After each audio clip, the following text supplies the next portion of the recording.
Fer, ini background apaan nih, Fer? Pedesaan. Iya ya. Tapi kalau gue lihat-lihat sih kalau lagi kayak gini nih ya, gue kalau lagi berasa di atas Danau Toba di Parapat, itu gue ngeliatnya kayak gini nih ya, banyak perkebunan. Asri ya.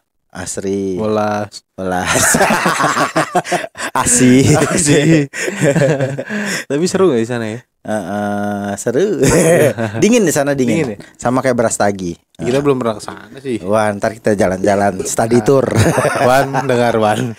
Study tour? Ya, pakai bus. Saya ngomong Medan nih Ki. Gini pernah dengar tentang ini gak sih malaikat si bayang-bayang? Tahu lah aku. Tahu. Iya. Wah, ini tahu semuanya. Tahu ya. Kemarin jangan main-main kau. Kemarin kita ke Padang. Ya kan? Hari ini kita ke Medan. Wah, iya. Jangan kau cari tahu dari aku. Kutepuk bocah kau. Kemarin kita udah ke Medan tahu yang Peku Ganjang. Oh iya, berarti kita dari Medan ke Padang balik lagi ke Medan. Kalau si malaikat si bayang-bayang itu apa sih? Dan asal usulnya gimana itu Ki? Kalau untuk si ilmu dari malaikat si bayang-bayang adalah salah satu ilmu gaib kuno dari suku-suku Melayu pedalaman biasanya. Oke. Ya. Jadi ilmu ini berkaitan dengan kemampuan untuk berinteraksi dan menggerakkan bayangan tubuh sendiri yang dianggap sebagai entitas yang hidup dan setia menemani seseorang. Jadi bayangan ini tidak hanya dilihat sebagai pantulan cahaya ataupun shadow ya. Tetapi juga sebagai sahabat setia dan memiliki berbagai khasiat atau kegunaan di dunia spiritual.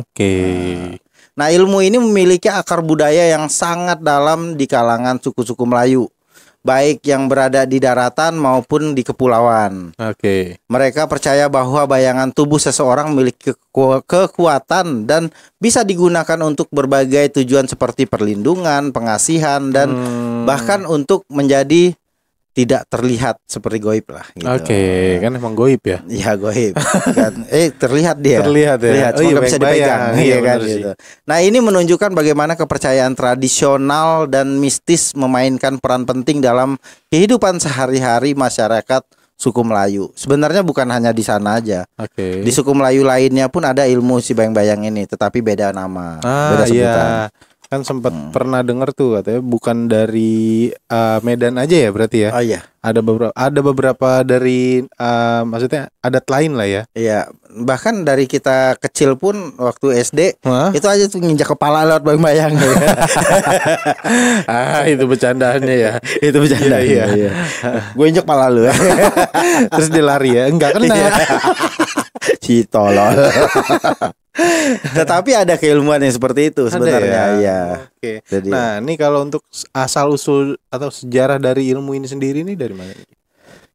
Jadi ilmu ini diyakini berasal dari seorang wanita bernama Makcik Siti Maimun. Nah, salah satu pendiri Istana Maimun di Kerajaan Melayu Delhi.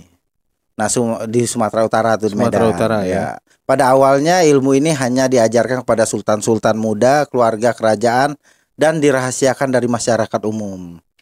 Jadi emang khusus untuk anggota kerajaan lah ya. Ya, jadi hanya menyebar di situ aja. Di situ aja. Jadi Makcik Siti Maimun mengembangkan dan meramu ilmu ini dengan sangat rahasia. Nah, gitu. Jadi rahasia. Berarti gak ada yang tahu. Karena rahasia. Ya kan? Nah, setelah beberapa generasi ilmu ini menyebar ke masyarakat umum ketika seorang sultan menikahi seorang gadis kampung dan keturunannya mulai hidup di luar istana. Nah, jadi berkembanglah. Inilah memungkinkan ilmu tersebut diajarkan kepada orang-orang biasa meskipun jumlah praktisinya tetap sangat sedikit karena kesulitan dalam penguasaannya. Berarti emang secara khusus ilmu ini dikhususkan untuk anggota-anggota kerajaan ya? Iya. Nggak untuk umum ya? Nah, untungnya waktu gue belajar, gue tahu bahasa Melayu. Iya, tak apalah. Kalau untuk khasiatnya sendiri Ki, dari ilmu ini apa nih? Ilmu malaikat si bayang-bayang memiliki berbagai khasiat seperti memberikan keselamatan, terus membantu dalam perniagaan ataupun pelaris. Menjaga pasangan dan bahkan membuat seseorang menjadi tidak terlihat. Wah, mantap kan? Mantap juga nih. Iya, nanti kita bahas lagi. Boleh untuk yang tidak terlihat nih. Saya pengen tuh Ada ilmunya, ilmu yang dikuasai dari apa si Singamangaraja. Oh, sama. Dia bisa Halimun juga itu Halimun juga ya. Dia bisa hilang dari dengan sehelai apa namanya ilalang, Iya lah. dia bisa tidak terlihat. Kayak ngumpet gitu. Iya, jadi di selembar hilalang itu dia bisa ngumpet. Gini. Ah, gini. Jadi selain itu ilmu ini juga dapat digunakan untuk mempengaruhi perasaan orang lain, seperti menanamkan rasa cinta ataupun benci. Jadi kayak bisa untuk pelet juga ya, berarti ya. Nah, misalnya seseorang yang menguasai ilmu ini bisa mengirimkan bayangan untuk menjaga orang yang mereka cintai saat mereka tidak berada di dekatnya. Jadi kayak pasangan kita lagi jauh, kita bisa kirimkan bayangannya. Nah, ini dilakukan dengan meninggalkan bayangannya di rumah untuk memberikan rasa kehadiran dan kenyamanan bagi pasangan yang ditinggalkan. Berarti kalau misalkan bayangannya ditinggalin, kita jalan gak punya bayangan dong. Jadi bayangan ini juga bisa digunakan dalam pertarungan, di mana seseorang pendekar dapat mengelabui lawannya dengan cepat berpindah ke bayangannya sendiri. Jadi kalau bisa dibilang sih bayangan ini sebagai media di mana keilmuan ini digunakan. Nah, padahal tetap ada unsur magis di dalamnya itu yang membantu. Tetapi kamuflasenya itu bayangan. Ya. Nah, kalau untuk cara menghidupkan dan menggerakkan bayangan ini nih Ki, tadi kan dibilang kan bisa inilah itulah segala macam ya. Proses penghidupan dan menggerakkan bayangan ini dimulai dengan berdiri ataupun duduk di depan cermin. Jadi kita memantapkan diri kita dulu di depannya, membayangkan, memvisualkan sosok kita sendiri, yang akhirnya itu akan kita gerakkan dengan mantra-mantra tertentu. Ada mantra-mantranya. Jadi bayangan di cermin itulah yang akan mendatangi ataupun pergi sebagai alat dari malaikat si bayang-bayang ini. Gitu. Kalau untuk mantranya sendiri sebenarnya pengen dikasih tahu, cuman takutnya ada yang mencoba. Jangan, nanti disalahgunakan. Bukan, kata makci. Ini rahasia.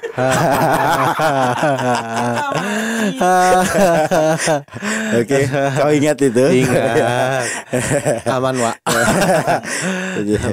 Nah, ada tantangan terbesar nggak Ki dalam menguasai ilmu ini sendiri nih? Jadi tantangan terbesar dalam menguasai ilmu ini adalah tingkat konsentrasi dan ketekunan yang tinggi. Jadi emang seseorang yang bisa menguasai ataupun fokus dalam meditasi itu mungkin lebih mudah. Lebih mudah ya. Nah, jadi pengamal harus benar-benar yakin dan berlatih secara konsisten untuk dapat menghidupkan dan menggerakkan bayangan mereka dengan efektif. Jadi emang mereka itu emang harus fokus. Jadi kalau orang yang nggak bisa fokus tuh agak sulit lah ya. Enggak, bayangannya masih nyangkut. Nggak ngikut ya? Nggak ngikut ya? Dia ngikut terus, Wak. Jadi banyak yang mencoba menguasai ilmu ini tetapi banyak yang gagal karena mereka tidak dapat mencapai tingkat konsentrasi yang diperlukan. Selain itu, setiap individu mungkin memiliki kemampuan dan keahlian yang berbeda dalam menggunakan ilmu ini untuk tujuan tertentu. Nah, jadi sebagai contoh, seseorang mungkin mahir menggunakan ilmu ini untuk perlindungan tetapi tidak untuk pengasihan atau bisnis. Jadi dia nggak bisa, belum tentu seseorang yang menguasai ini bisa menggerakkan ini untuk berbagai macam ya. Hanya tertentu aja lah ya. Tertentu ya. Nah, ini dalam proses menguasai ilmu ini sendiri nih, apa ada resiko dan efek samping nih dari mengamalkan ilmu si bayang-bayang ini nih? Jadi seperti ilmu gaib lainnya, mengamalkan ilmu malaikat si bayang-bayang mungkin memiliki resiko dan efek samping juga. Nah, jika tidak dilakukan dengan benar, pengamal bisa mengalami gangguan mental ataupun gangguan spiritualnya. Nah, jadi pengamal harus memastikan bahwa mereka benar-benar memahami dan mengikuti petunjuk dengan tepat. Jadi emang sesuai sanatnya. Ya. Jadi sesuai tata caranya itu. Jadi kesalahan dalam ritual ataupun niat yang tidak murni bisa mengakibatkan gangguan pada diri sendiri ataupun orang lain yang akan kita tuju. Oleh karena itu penting untuk mempelajari ilmu ini dari sumber yang terpercaya ataupun yang berpengalaman. Gak bisa sembarangan. Sebenarnya sih hampir, kalau bisa dibilang sih hampir dekat sama Rogo Sukmo. Hampir sama. Hampir sama. Tapi di sana tuh lebih ke arahnya si bayang-bayang, menggunakan bayangannya gitu. Nah nih Misalkan nih Ki, ada kendala nih. Kayak si bayang-bayang ini nggak mau bergerak ataupun nggak mau ngikutin perintah. Nah, cara ngatasinnya gimana tuh? Jadi jika bayang-bayang ini tidak mau mengikuti perintah yang kita perintahkan, kemungkinan besar ilmu ini belum sepenuhnya menyatu dengan pengamalnya. Nah, jadi memang harus banyak-banyak berlatih, lebih sabar dan ikhlas, lebih tepatnya lebih memasrahkan semuanya. Nah, Di saat kita mengamalkan. Tentunya dengan bimbingan ahli juga ya. Ya, itu udah pasti. Jadi ya. untuk lebih fokus di mana keilmuan ini sudah tahu teori, Ya. baru dipraktekkan, baru mengamalkan. Jadi emang harus diulang-ulang, jangan patah semangat. Oke. Semangat. Ya karena gua udah tembus di fase itu gitu loh. Jadi emang gimana lagi ya, memang kalian yang mau mendalami sebuah keilmuan ya harus semangat dan pasrah. Gak bisa lu punya ambisi, punya ego, punya apa untuk wah gue pengen punya ilmu ini terus pengen instan ya kan? Gak bisa. Pasti harus di titik kita pasrah baru keilmuan itu akan masuk. Menyerap lah ya. Iya. Nah, kalau untuk menurut Ki Gini sendiri nih, tanggapan tentang masyarakat modern terhadap ilmu kuno seperti ini, apa masih ada yang mempraktikannya nih Ki? Kalau untuk mempraktikkan sendiri ilmu seperti ini yang hampir sama jenisnya, itu masih banyak yang menggunakan. Dan sudut pandang orang awam itu pasti berpikiran ini tidak baik, merugikan dan lain-lain. Di zaman secanggih ini, modern ini, kenapa masih ada yang menggunakan seperti ini? Kan ada JNT gitu kan. Tetapi ada jende bisa masuk. Jadi kalau di kita masih kepake ilmu ini. Masih kepake. Karena kita untuk mengecek sesuatu yang jarak jauh ataupun melihat sukma seseorang, menerawang atau apa itu masih kita lakukan. Ilmu yang hampir sama dengan ilmu malaikat si bayang-bayang. Ya. Nah, terakhir Niki nih, pesan-pesan bagi pendengar yang tertarik mempelajari ilmu malaikat si bayang-bayang Niki. Jadi bagi penonton yang tertarik mempelajari ilmu dari malaikat si bayang-bayang, itu saya sarankan untuk melakukan dengan penuh kesabaran, keikhlasan dan niat yang baik. Niat yang baik dulu, karena takutnya dilakukan ataupun dipraktekkan nantinya untuk hal-hal yang tidak baik. Hormatilah tradisi dan aturan asli dari suku-suku tua Melayu. Dan jangan gunakan ilmu ini untuk tujuan yang merugikan orang lain. Ilmu ini adalah warisan leluhur. Nah, jadi yang sangat berharga dan tadinya dirahasiakan. Jadi emang harus kita gunakanlah sebaik mungkin untuk hal-hal penting yang memang ini urgentnya lah ya. Iya, bukan untuk iseng-iseng ataupun pelet atau apa, jangan. Jadi gitu ya. Ya, jadi selalu ingat bahwa bayang-bayang adalah sahabat setia kita dan memperlakukan dengan hormat akan membawa manfaat yang besar dalam kehidupan kita. Gitu. Ngerti guys? Enggak.